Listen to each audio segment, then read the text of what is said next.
This video is brought to you by AudioQuest, makers of the Dragonfly range of USB DACs. Click to AudioQuest.com for more information. Do you miss the Logitech Squeezebox Touch? Or maybe you're jealous of the NAD M10 owners or those Hi-Fi Rose dudes and all their fancy touchscreen stuff. Maybe you're a little bit envious of them. Well, today I'm going to show you how to build a touchscreen streamer, a network music streamer, with a Raspberry Pi for 200 bucks. So you can stick it to your Hi-Fi Rose and NAD owning mates.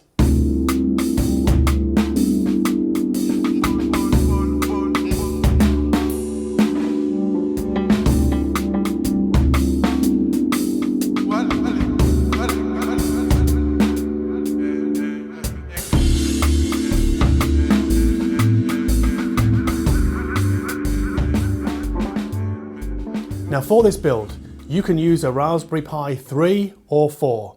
I've got a 4 here.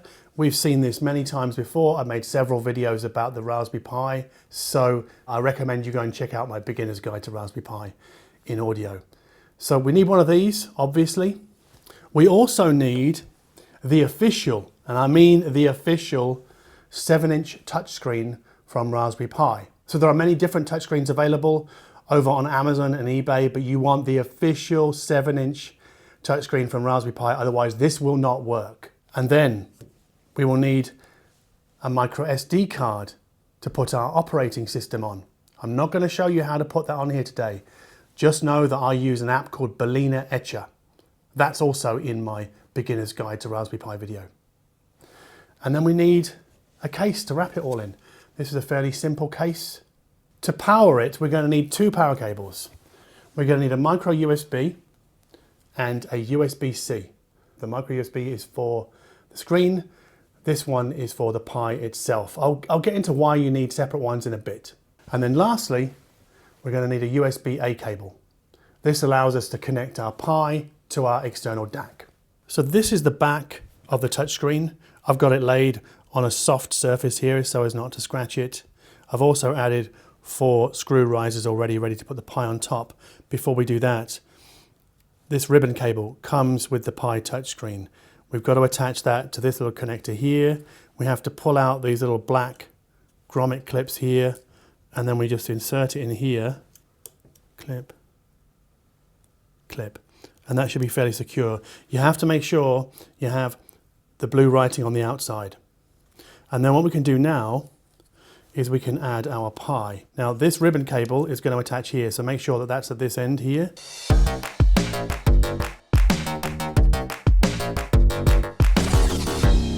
Now before we connect this second part of the ribbon cable to there, we're going to take our micro SD card and we're going to insert it in the socket that's just under this connector actually.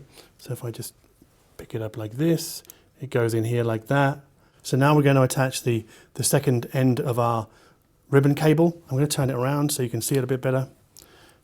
We have to make sure we've got these in here. Now mine is already bent into a weird shape because I've been experimenting with different configurations here. So you have to push the sort of black strip to lock it down.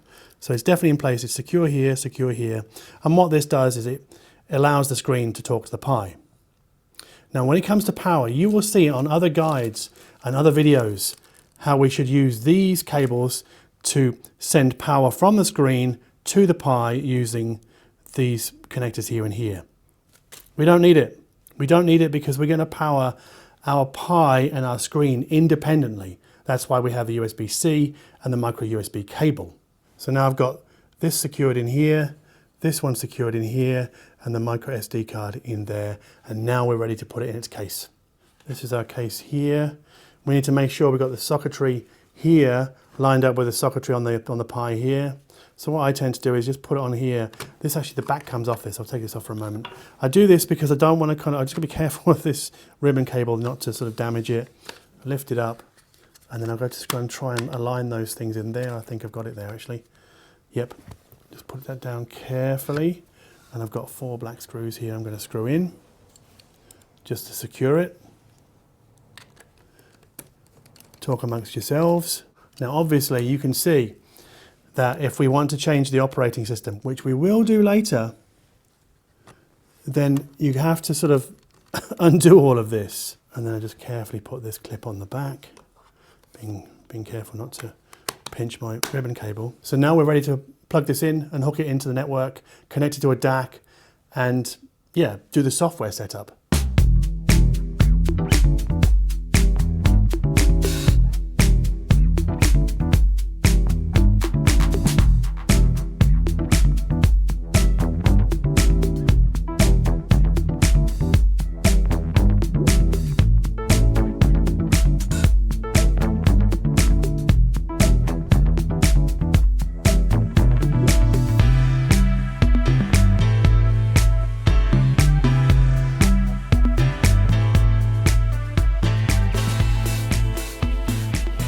So I have my Pi touchscreen all connected up here.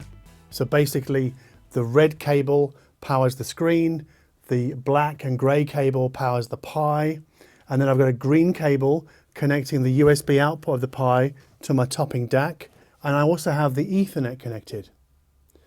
Why do I have the Ethernet connected? Well, we need to talk a little bit about software. So on that micro SD card, I wrote an operating system called RoPieee, R-O-P-I-E-E-E. Now this is very Roon specific in that it is designed to give us a now playing and touchscreen for Roon. I'll come to other kinds of streaming situations later, but for the time being, we're just going to focus on Roon. So this will be a Roon streaming endpoint when I turn it on. Now the thing about RoPieee is, let me turn it on, actually I'll do it with my foot because I've got a power brick down here. The thing about RoPieee is when it starts up, and I'm hoping this is going to start up, the Pi is good. RoPieee takes about 15 to 20 minutes to auto configure everything, and it starts upside down. So don't panic if you see that, because it will auto configure the screen and turn it the other way around. One thing you have to look out for though is if on the terminal display here is if RoPieee gives you a underpowered message with a lightning bolt in the right hand corner if it's upside down, or up here if it's the right way up. That means it's underpowered. That's why we have to power the screen and the Pi independently, especially as we're using a DAC that doesn't have its own power source. We're pulling power from the Pi to fuel this DAC. So we really need two power cables going in. So we're just going to have to wait for this to do its thing. It's probably a good idea to make a cup of tea now for you and for me. And then we'll come back when that's sort of auto configured and ready to go on to the next step.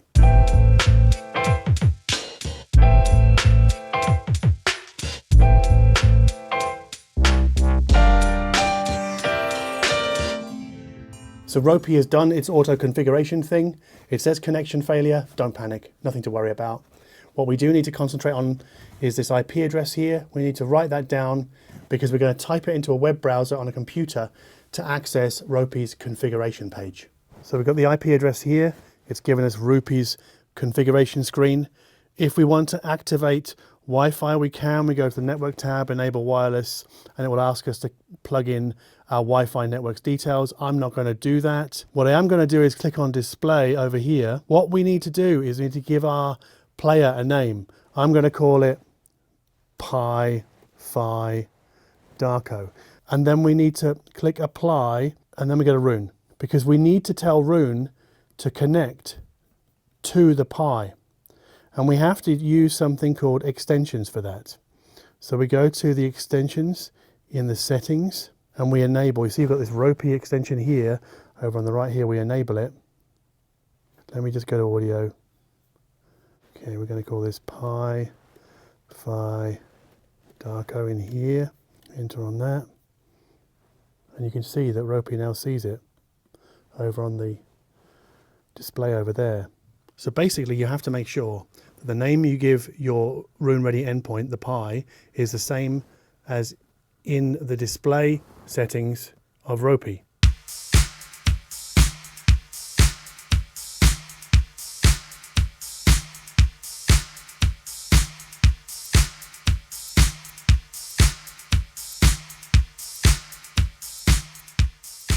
Now this video is not about Roon, but obviously I'm running Roon here. I have my Roon server over there. You need a Roon subscription to make all of this work. I instigated Julian Cope's Right Bastard with my smartphone, but because this is a touchscreen, I can now control it using the touchscreen. Play, pause, look, play, pause. There's a button here for shuffle. On, off. There's one for repeat. This one I will use quite a lot. This is the Roon radio button. So when this album has finished playing, Roon will automatically play similar tracks to, I think, the last track on this album. I keep that one on, but obviously I can advance next track, or I could go to start of that track or previous track. So I can do all the basics here. So let's talk a bit about what I like about this and what I don't like. So I really like having the cover art display large enough that I can see it from the listening position very clearly. But one limitation of this screen is the viewing angle isn't great. So if you're too high or too low or off to one side, it's not amazing, which is why I tend to place it a little bit lower than the top shelf of my hi-fi rack and onto a smaller IKEA table so that I get the optimal viewing angle. And that's mainly because, as Olaf has just told me, the way that these things are set up are actually running the screen upside down. So that's a bit of a limitation. I also don't know if I would ever use the touchscreen. I've been using this for about a month or so. I don't really push the buttons on the touchscreen, but some people do, which is why I'm showing this video. But one thing I really love as a sort of side effect of all of this is the clock screensaver that RoPieee gives us. So I can have a clock in my lounge room that looks quite attractive even when music is not playing. Now, the thing is that you can upgrade RoPieee on the fly to something called RoPieee XL. You do it inside the web browser config. And that adds AirPlay and Spotify Connect. But the thing is, you don't get any now playing screen for AirPlay and Spotify Connect. It just stays on the Roon now playing screen. So this RoPieee thing is just really for Roon and nothing else. Spotify Connect works, AirPlay works, but you don't get the now playing information or the touchscreen stuff. So I'm taking this apart again, because what we're going to do is we're going to put a different micro SD card inside and run a different operating system to give us a now playing screen for Tidal Connect and for Spotify Connect, and also for a couple of other things. If I can get this out without destroying it, there we go. And this is a bit of a fiddle because I have to take it all apart to get the new micro SD card inside. So I'm going to take the RoPieee one out. It's just beneath the ribbon cable, if you remember. And now I'm going to put a new operating system on this.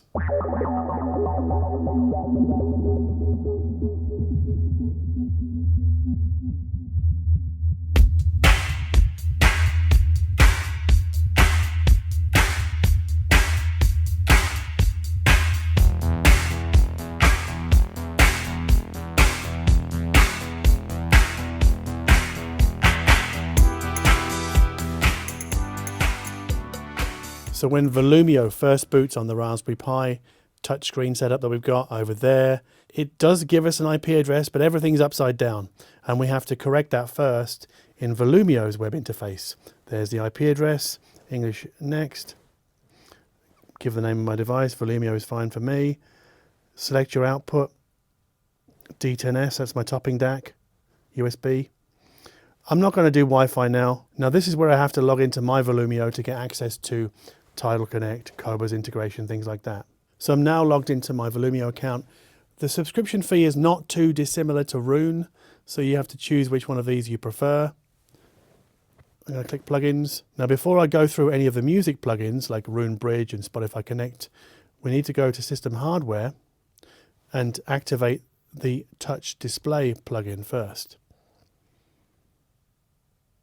And that will allow us to then configure the screen for touchscreen and cover art display and things like that.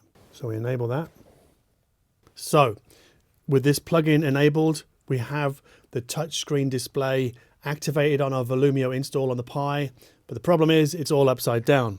So we need to sort that out by going to here, going back to plugins, going to installed plugins, and that's where we get the settings.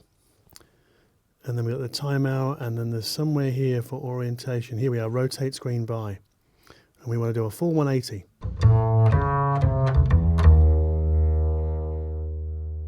So now we can treat our Volumio-based Raspberry Pi touchscreen a bit like an iPad. So we can go to the settings, then go to plugins, and then we can install some of the plugins that we want here. So I'll take, yes please, Roon Bridge. I want that. Now Tidal Connect, I believe, is installed by default. And then we can come down here. I'm looking for Spotify Connect. SoundCloud, Spotify, Volumio, Spotify Connect 2. I think that's the one I want. I could have done all of this with the Volumio app, but I wanted to show you how you can interface with Volumio directly on a Raspberry Pi touchscreen device. So I'm really into this new Black Country New Road album, and it's from up there. Select it, click play. And because I've got a Tidal Connect connection between my phone handing off the stream to the Volumio Pi streamer over here, I've got the cover art display, I've got the song information, I've even got bit rate, sample rate, things like that. Now the thing is, I could control the whole shebang with my phone, but I don't need to because I can pull it away and I can click pause on that. I can click play. I can click next track, or I can go previous track. And then I've got a volume thing here, but I tend to keep this at 100% because I'll use the volume on my amp to attenuate that. So that's Tidal Connect. Let's have a look at Spotify Connect. So here I've got Spotify Connect playing the new Biosphere album. That's handed off to the Volumio player. I can use that as a touchscreen. Pause. Play. Next track. Previous track. So that works quite nicely. One of my niggles with this kind of setup is the number of wires coming off the back. There are 4 of them. I guess I could enable Wi-Fi inside Volumio and get rid of the Ethernet cable. And I guess I could also try and find some USB cables with L-shaped terminations on the end. Another niggle specific to Volumio is that sometimes when I push pause here on a Spotify Connect stream or a Tidal Connect stream, it seems to lock up the whole system and it falls off the network. As a workaround, we could use Volumio's own sort of UPnP based app. I can log into Tidal inside there and then stream from inside there, but the interface, especially the search functionality, is not as good in my book as it is with the native Tidal app. What about Qobuz? Well, you can do that inside the Volumio app. And when you click play on a stream, it will give you the cover art, the song title, the artist information, sample rate, bit, which I know for many Qobuz users is a big thing because many Qobuz users are high-res fanatics. I'm not one of those people, but it's useful to have that if you are. Another what about question is, what about hats? The hats that we put on the back of a Raspberry Pi to extend its digital connectivity or to improve its digital connectivity. Obviously, with this case, we cannot do it because the back is closed. It does not accommodate hats. Basically, you would need to get a different kind of case for this whole setup, but it is possible. I have done it with another case. The reason I'm not using that case in this video is it cants the screen back a little bit too far. And we talked about the viewing angle before. It means I have to put the whole thing way down low. And I'm not really a fan of that. I like it on my table just here. I'm more of a Roon user than I am a Tidal Connect or Spotify Connect user. So moving forward, I'll be using RoPieee on this setup, not Volumio. But I realize that not everybody uses Roon. So if that's you, then you're going to want this kind of setup. So you get the now playing screen and the touch screen functionality using Volumio. If you're a UPnP user, the Volumio app and therefore this is what you want. But overall, I think this is a fantastic little setup for, it's roughly $200. It's quite hard to get a Raspberry Pi at the moment because of global supply chain shortages. I think it's quite hard to get a screen. I couldn't get one on Amazon, I had to get one from eBay. But they are out there, this is possible. And I'm going to keep this as a permanent feature. One great thing about Roon is you don't have to use this as your actual digital streaming endpoint to have it display what's now playing on another streaming endpoint, because Roon can hand that information off to this. That's a bit convoluted. That's beyond the scope of this video. But I hope you'll agree with me that, yeah, this is pretty cool. Cables aside, this is fun. fun. I had fun doing this, fun researching this. I enjoyed myself, and I hope you enjoyed watching this video. If you did, please hit the like button down below. If you like my attitude towards high-end audio, in that it's not always about expensive stuff. It can be about super cheap audio gear like this that involves a little bit of work, a little bit of Googling if you get stuck, because I'm unable to supply technical support for this thing. So please understand that. But if you get that, then please subscribe to this channel. And as always, thank you ever so much for watching.